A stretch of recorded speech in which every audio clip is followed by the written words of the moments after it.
Good afternoon and welcome back to News Talk 105.9 WMAL, where we are making sense of the news. It's the Vince Coglianese Show. I'm his producer, Corey Inganamort, filling in for Vince. He'll be back on Monday. Don't you worry. In the meantime, we'll talk to you, 888-630-9625, 888-630-WMAL. Hope you're all enjoying your Black Friday today. It's freezing outside. If you're in the car, I hope you're warm. Back to that Pod Save America podcast. Again, they had the top Kamala Harris campaign advisors, Stephanie Cutter, Jen O'Malley Dillon, Quentin Folks. They're all discussing what went wrong with this campaign. And boy, there was a lot that went wrong. But one thing that Jen O'Malley Dillon says that they didn't do wrong was their lack of interviews.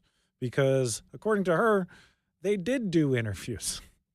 Taking a listen to this, the gall, the lie that she did a lot of interviews, Kamala Harris.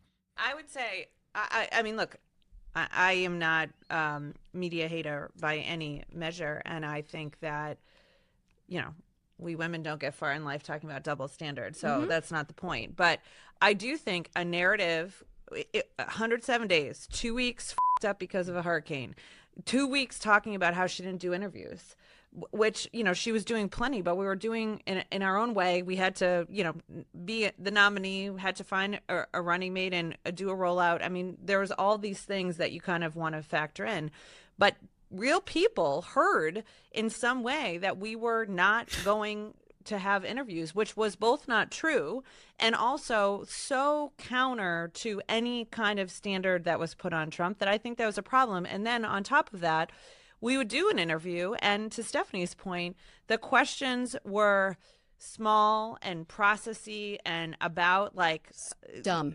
They were not informing a voter who was. This was the campaign who chose who to give interviews to. That's why they picked Howard Stern, who did nothing but give her a a tongue bath. Howard Stern and Stephanie Ruhle. These are the interviews they chose. They were too easy. You could have gone to many Brett Baer interviews. You only did one because you saw your campaign crashing. And they were like, oh, we need to change a strategy. I guess we'll do some interviews that might be confrontational. And meanwhile, you got J.D. Vance out there going on the Sunday shows every single weekend doing adversarial interviews. And that's how you really get to learn who the candidate actually is. So it's just complete baloney what Jen O'Malley Dillon is saying. Oh, we did do interviews, and when we did, they were just too easy. Well, Kamala Harris could have came on the Vince Coglianese show. She open invite. That wouldn't have been an easy interview. I promise you that. She chose not to. Was trying to listen to learn more or to understand. And I'm not here to say that you know, the whole system was focused on us incorrectly. I'm just saying, like, again, of the things we need to explore as we move forward as a campaign and as a country, that does a disservice to voters. And, you know, I think back and think we should have signaled more of our strategy early on about podcasts and who we were trying to reach. But we had a limited amount of time to reach the people we were trying to reach, and we were trying to go to them. But being up against a narrative that we weren't doing anything or we were afraid to have interviews is completely bullshit, and also like took hold a little bit. And we just gave us another thing we had to fight back for that Trump never had to worry about. It's just so unbelievable. She calls it BS, the fact that she wasn't doing interviews. But remember, Joe Biden dropped out and endorsed Kamala Harris on July 21st. July 21st. Kamala Harris didn't do her first interview with Dana Bash until August 29th. So Joe Biden dropped out July 21st. Essentially, Kamala Harris became the nominee then. She waited over a month to do her first interview, and she brought her emotional support vice presidential candidate to do it with her. So if she had a tough question, she could lean over and maybe he could answer it for her. And then her first solo interview wasn't until September 13th.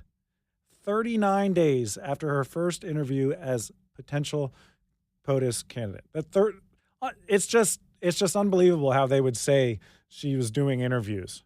And, well, when she did, they were just too easy. One of those easy interviews was Al Sharpton on MSNBC. She did an interview with Al Sharpton because, yeah, he'll ask the tough questions. Here's an example of what that sounded like. What about the Kamala the cop? And I said, well, I knew her as DA. Right. You and I go with that. She was one that wanted people with marijuana arrest not to go to jail. Exactly. And the Attorney General wasn't even under your purview. I mean, do you think that this is orchestrated, that they're trying to find some way to separate you from some elements? Because you used to be attacked for being too progressive as a district attorney. I know. You know what? Here's the thing, Rev. We are, as of today, Sunday, 16 days away from the election for President of the United States. Anyway, it doesn't matter what she says, but that's an example of Al Sharpton and that really hard-hitting interview that Kamala Harris's campaign says, oh, the questions were just too easy. Well, what did you expect from Al Sharpton? But the story goes a little bit deeper, gets a bit more interesting, because did you know that the Kamala Harris campaign paid 2 installments of $250,000 to Al Sharpton's nonprofit for this interview? They wanted this interview. Al Sharpton's nonprofit, it's called National Action Network, was paid $500,000 to conduct this interview. There's a conflict of interest there. And then he's supposed to be going on MSNBC, totally unbiased, and comment on the presidential race. Obviously, he's got a rooting interest. We knew that beforehand. But now when $500,000, $500,000 is sent over to his nonprofit, yeah, that's no good. And according to Fox News, there's quite a few people at MSNBC who said, this is a bridge too far, even for us. Fox News, the growing scandal plaguing MSNBC host Reverend Al Sharpton has been ricocheting around the halls. On Tuesday, MSNBC said it was unaware that Vice President Kamala Harris' presidential campaign paid $500,000 to Sharpton's National Action Network nonprofit ahead of a friendly interview with Kamala Harris. Quote, MSNBC was unaware of the donations made by the National Action Network, according to MSNBC.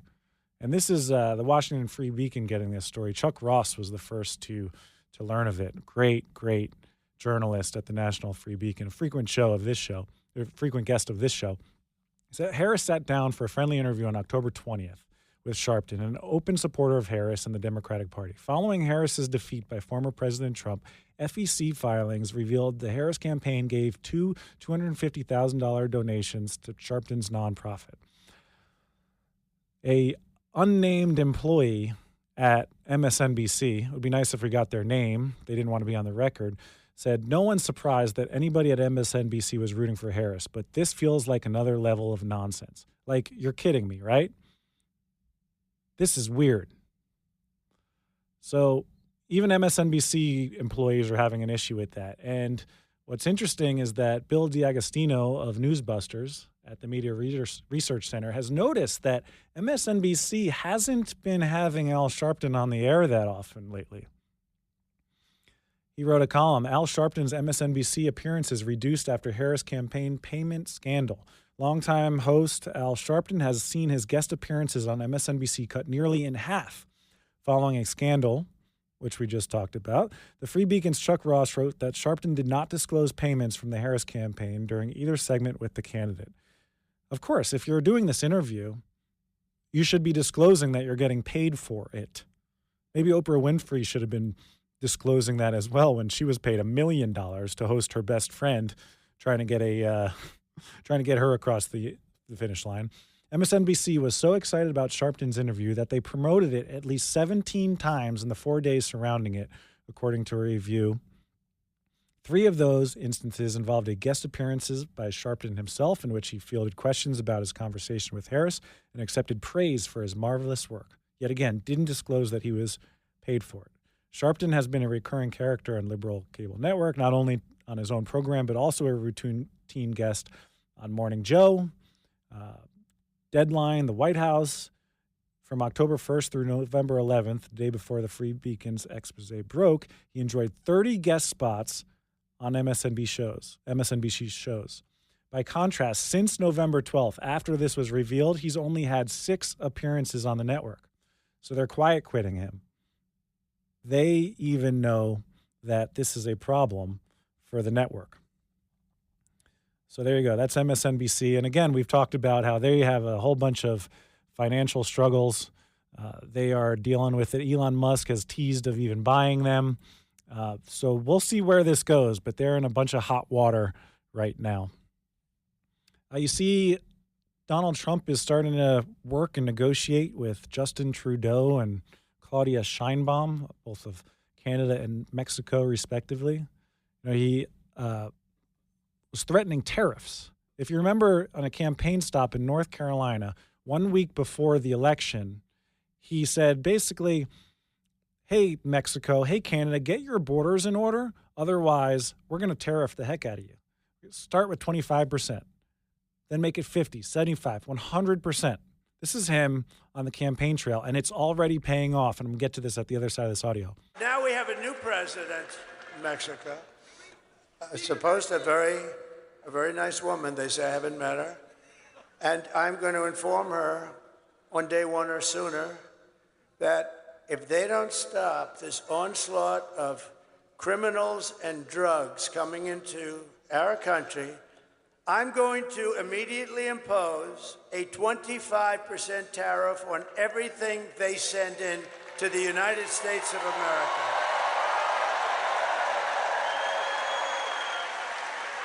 And the reason I delayed that, you're the first ones I've told it to. Congratulations, North Carolina.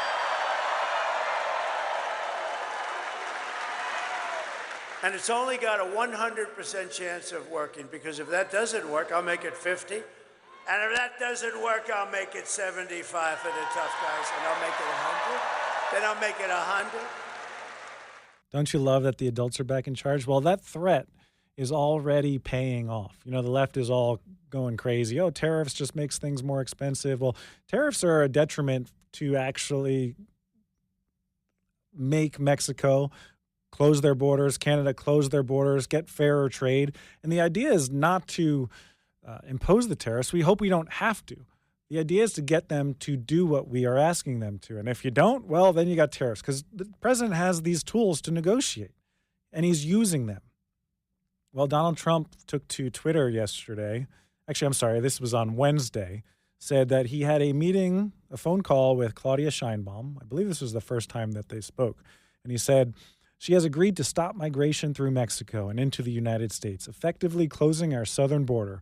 We also talked about what can be done to stop the massive drug flow into the United States and also U.S. consumption of these drugs. It was a very productive conversation, exclamation point. So according to Donald Trump, I hope this is true. I hope this isn't just part of a negotiation ploy to put that out publicly, saying she agreed to close her border. But we have seen a lot of these threats work. Remember, before the election, Claudia Sheinbaum was holding up this caravan that was waiting to get into the country, presumably to limit the bad optics of a border being overrun by illegal aliens right before the election. They obviously wanted Kamala Harris to win, because if you were Mexico, well, why wouldn't you want all of your jail cell inmates, insane asylum inmates, as Donald Trump calls them, cross the border and leave your country? You would like that. You would like an open border so everyone can leave, at least the criminals. So they were holding this migrant in Mexico. Donald Trump ends up winning the election. And now, between now and Inauguration Day, Mexico had a decision to make. They ideally wanted to release this caravan, let them get into the country. But Donald Trump says, no, we're going to impose these tariffs, and you better not. You absolutely better not let them come through. And it seems to be working so far. Chuck Todd is having a conniption on NBC saying this is going to raise the price of avocados. And it's funny how willing they are to sell out this country to keep the price of his avocado toast low. More on that audio coming up next, more liberal meltdowns, and Donald Trump really getting that border under control. Let us head to the phones. Jeff is calling in from Herndon. He's been waiting very patiently. Thank you for that. Jeff, welcome to the Vince Coglianese Show. Hey, no problem waiting. I'm listening to an outstanding show while I was waiting for you, so we're in good shape. Thank you. And on that note, no problem. On that note, I just got a comment on that idea that one lady had that let's call it, if Musk buys MSNBC, just call it XNBC. That's brilliant. Absolutely. I'm praying for that. I am going to have a little bit of a lament, though, because if we call it something else and make it conservative, then MSNBC has been kind of a good little flag for me. If somebody tells me that they're that they watch MSNBC. It's kind of like a flag, like, oh, okay, yeah, nice. Okay, well, nice. And hey, look at the time. Got to get going. I feel you on that. You kind of realize where they're coming from before they even have to open their mouths, don't you? Yeah, it's kind of like a flag for crazy people. You know, I mean, I wouldn't say that about CNN. I just think they're kind of a little bit, missing the mark. MSNBC, I just can't understand how anybody. But, that's I think we've all understood that. So anyway, let's pray for Musk, and hopefully him or somebody like him turns that thing back into a normal TV show. Might be watchable again, right? Might be watchable. Mm-hmm. Exactly. The problem is we would have less audio to cut from it, because I enjoy playing some Joy Reid unhinged moments on this radio show. So that would be the only downfall. We'd have less to laugh at their expense. But I think it would be good for America if they're gone. I agree. It's so caustic. I don't think it's good. Entertaining, yes, but maybe it's only like after 10. It's in the evening. I hear you on that, Jeff. I mean, I don't know how people can be that embittered and and basically cognitively dissonant. But one of the other points that I was mentioning, we had a gentleman on earlier. And he seemed like he was had the right points, but he mentioned the term, you're a romantic idealist, and I was just thinking, that's the whole Ukraine thing and back to Russia, and I'm just hearing little comments, about our language and about us using the left language and doing their work for them. And I'm not doing it. I don't think a lot of conservatives don't know that they're actually using that language in service to the left's objectives, but it is amazing how we do that, and I'm starting to hear those things creep in. When we went into Ukraine, to me it was obvious distraction. I've checked China quite a bit my career, and we have not the whole past 25 years avoided saying China. It's always Russia. So that's the point. We've got to stop our using their language to further their goals. But I appreciate your getting me on, Corey, and God bless you, and have a great weekend. You too, Jeff. Thank you for your thoughts. Thank you for your call. Have a great rest of your Thanksgiving weekend. We're going to talk about this crazy Denver mayor. He's just absolutely insane. He's got some new audio coming out. I want to share that with you after this break. 5:35 here at News Talk 105.9 WMAL, where we are making sense of the news. It's the Vince Coglianese Show. I'm Corey Inganamort, filling in for Vince. He's finishing up his holiday vacation. He'll be back on Monday. Don't you worry. Pleasure to hold it down while he's out. You can dial into the program today, 888-630-9625, 888-630-WMAL. Well, we learned of another liberal nut job in the past week, someone who is off my radar, at least, for quite a while.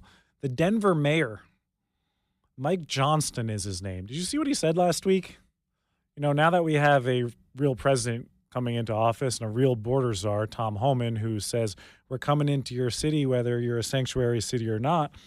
We just may have to deploy more agents, and it may get a little bit more dangerous because you're not willing to help us or let us enter your jails to take these criminals back and into their home countries. Mike Johnston is worried that that's going to happen to his city. For some reason, he's more concerned about illegal aliens and their quote-unquote right, his words, to be there, as opposed to his constituents who elected him and depend on the services the cities provide them.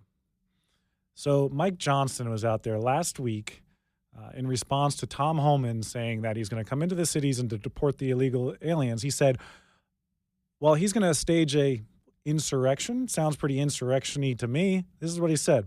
More than us having Denver Police Department stationed at the county line to keep them out, meaning ICE, you would have 50,000 Denverites there. It's like the Tiananmen Square moment with the rose and gun, right? You'd have every one of those Highland moms who came out for the migrants, and you do not want to mess with them.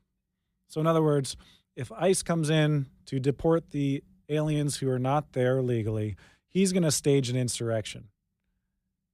In what world will these police men and women actually obey that unconstitutional order to to break federal law and say, no, you cannot deport the illegal aliens, federal government. You're not allowed to do that. There's no way in which a city has that power. So he did an interview recently. This was 2 days ago, I believe, Mike Johnson, the mayor of Denver. And he seemingly walked back some of his comments because maybe he realizes it's not very popular in his state. Reminder, Aurora, Colorado, which I just MapQuested, is only 27 minutes from Denver, is where Tren de Aragua has taken a stranglehold on. Remember, they were taking over apartment complexes, causing a bunch of crime. Tren de Aragua is a very, very dangerous gang that just arrived from Venezuela. And, well, apparently the Denver mayor doesn't care. So here's the interview. He appeared with, his name's Kyle Clark. There's a podcast, Next with Kyle Clark, and he tried to clarify, even though he didn't really, his comments about Tiananmen Square. Asked you very specifically, are you open to sending Denver police officers to the county line to stop federal forces or National Guardsmen from other states from coming into Denver? We have no plan to do that. And we really hope that we don't ever have to do that. I think no plan, but are you open to it? What we're going to do right now is, it's hard to keep an eye on what the future president actually plans to do and what the proposal actually is. It sounds to me like you're walking back the comments from a couple days ago saying that you would be willing to send Denver police officers.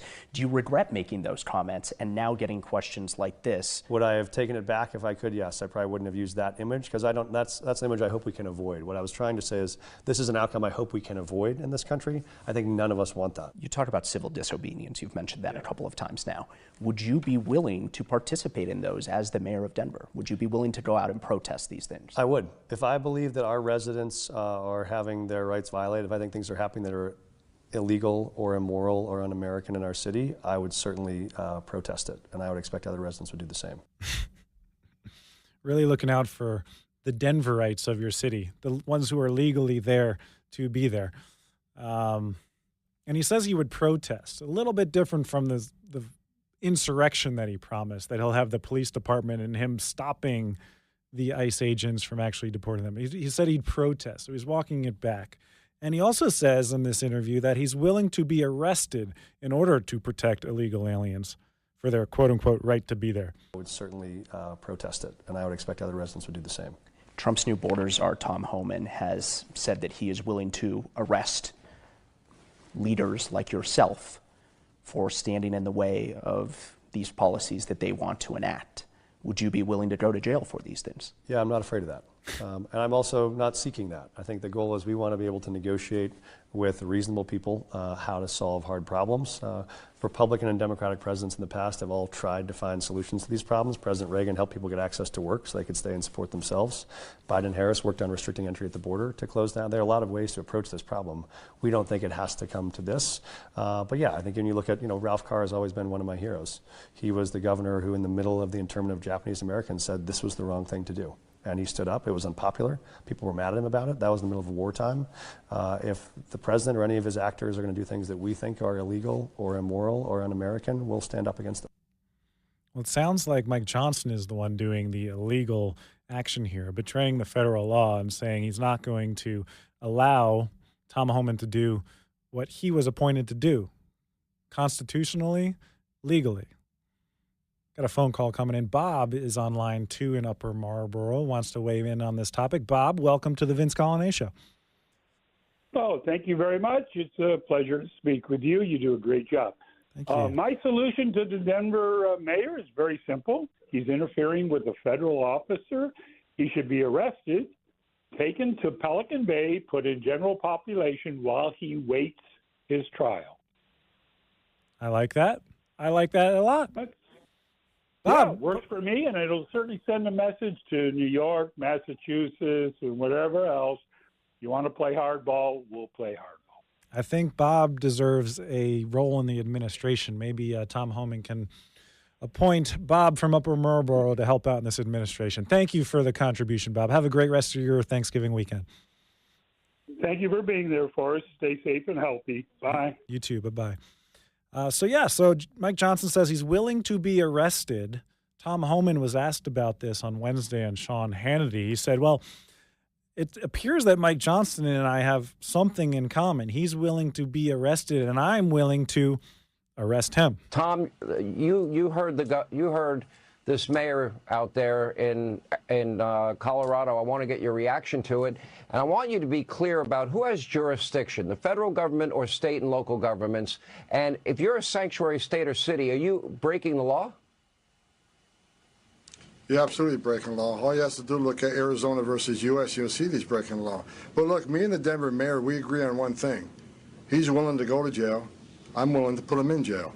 Because there's a statute, it's Title 8 United States Code 1324 III, and what it says is, it's a felony if you knowingly harbor and conceal an illegal alien from immigration authorities.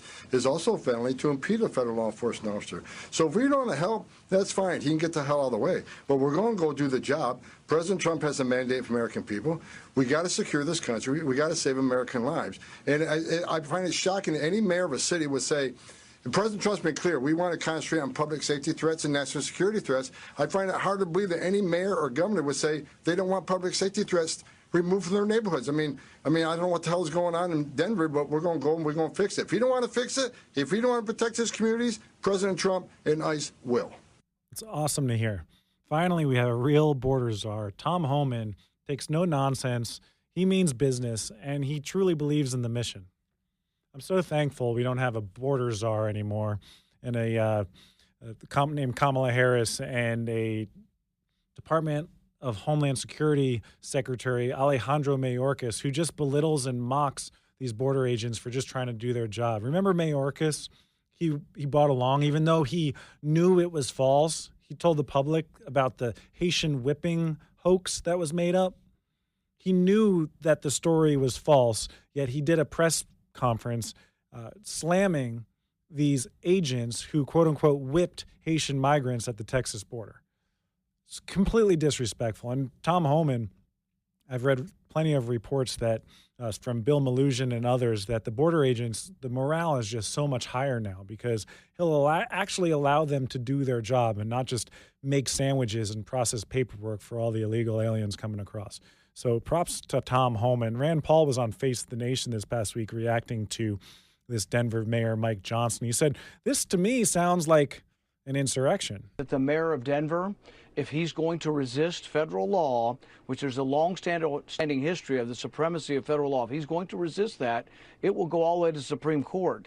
And I would suspect that he would be removed from office. I don't know whether or not there'd be a criminal prosecution for someone resisting federal law, but he will lose. And people need to realize that what he is offering is a form of insurrection, where the states resist the federal government. Most people objected to that and rejected that long ago. So I think the mayor of Denver is on the wrong side of history, and really, I think will face legal ramifications if he doesn't obey the federal law.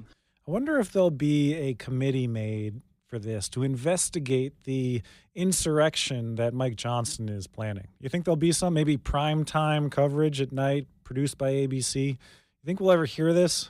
I mean, an obvious insurrection that this is a real one, but it's certainly not one that the Democrats or the mainstream media ever cares to report on. I doubt they even reported on it at all. It's a big deal what he's doing. He's just inviting more illegal aliens to come to this city of Denver.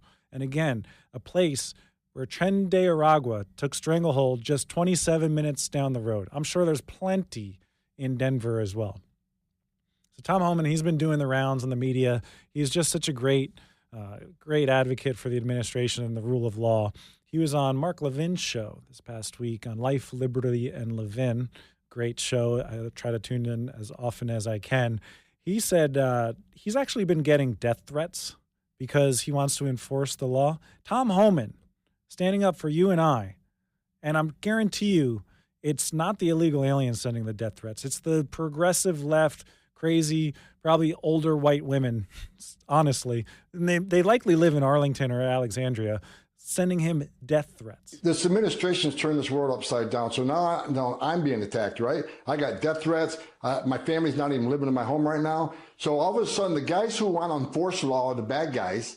The guys who break the law are the victims. And for those mayors and those governors who say they're going to stop ICE from doing their job, stop me from doing this job, listen to the Laken Riley tape. Listen to the 17 minutes of this girl suffering, fighting for her life, fighting for her breath. This little girl didn't want to die. She fought like hell. And listen to that tape. That happens every day across this country at the hands of an illegal alien. And finally, I'll say this. President Trump has made it clear. We're going to prioritize public safety threats and national security threats right out of the gate because they pose the most danger to this country. What governor or mayor doesn't want public safety threats and national security threats out of their neighborhoods, out of their communities? That's your number one responsibility. So you can hate Trump all you want, but you got to love your community more than you hate President Trump. You got to love your community more than you hate Donald Trump. And unfortunately, there's way too many people on the left who don't abide by that mentality at all. In fact, there was quite a number of death threats that took place this past week. On Wednesday, incoming press secretary Caroline Leavitt put out a statement.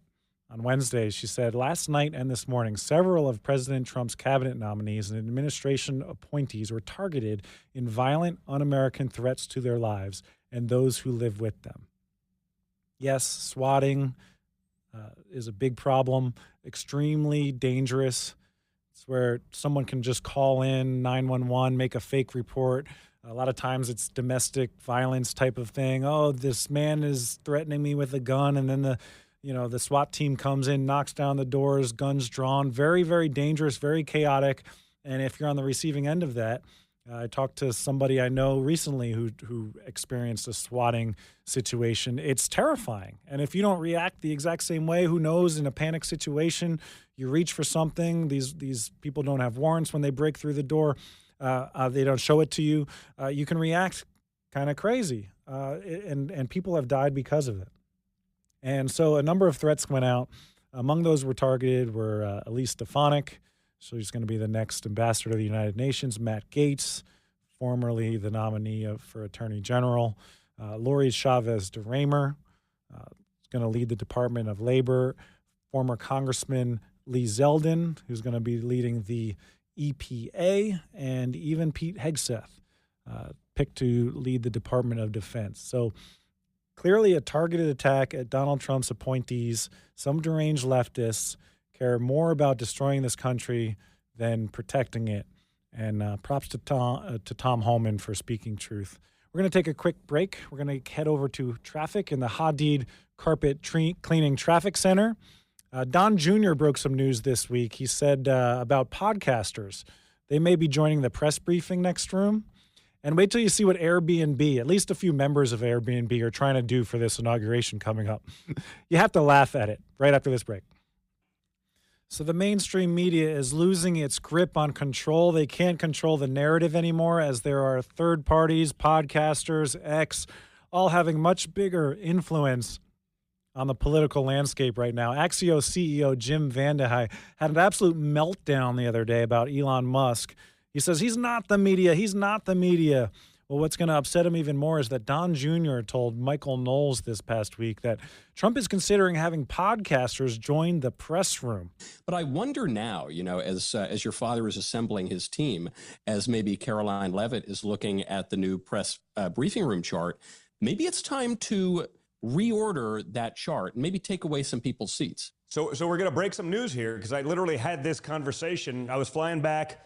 I was on the plane, I guess, with my father. I think it was coming back from the SpaceX launch with Elon last week. And I was sitting there, and we were talking about like the podcast world and some of our friends and Rogan and guys like you and me to a lesser extent. I wouldn't be able to get a seat. That would be nepotism or whatever the hell. I'd be indicted again. I'd have to do more congressional testimony, so I'll pass. But we actually had this conversation about, like, given how the media has behaved. I mean, you brought up the New York Times. You saw the fact check of Bobby Kennedy talking about the different ingredients in Fruit Loops, and it was like, no, it's exactly the same as Canada, except we use yellow dye number 5 here instead of like orange, like carrots, and we use purple dye number 2,376,000,000 instead of blueberry extract. And I'm like, that's your fact check? Like, it's the same, but for these like really toxic chemicals that are banned in dozens of countries. Like, I don't get it. But we had the conversation about opening up the press room to a lot of these independent journalists. Like, why should, if the New York Times has lied, they've been adverse to everything, they're functioning as the marketing arm of the Democrat Party, Like, why not open it up to people who have larger viewerships, stronger followings? Like, it's not like the New York, I mean, how much money are they losing a year? The Washington Post, lost 70 to 45 to $70 million. Doesn't seem like they're a great success.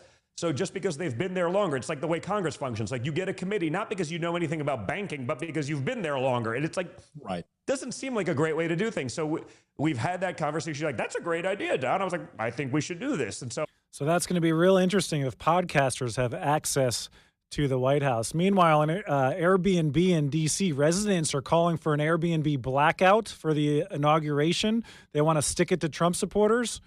4 people have signed up, and only 2 have provided their email addresses. It's been a pleasure being with you the last 3 hours. I'm Corey Inganamort. Vince will be back on Monday. Mark Levin up next.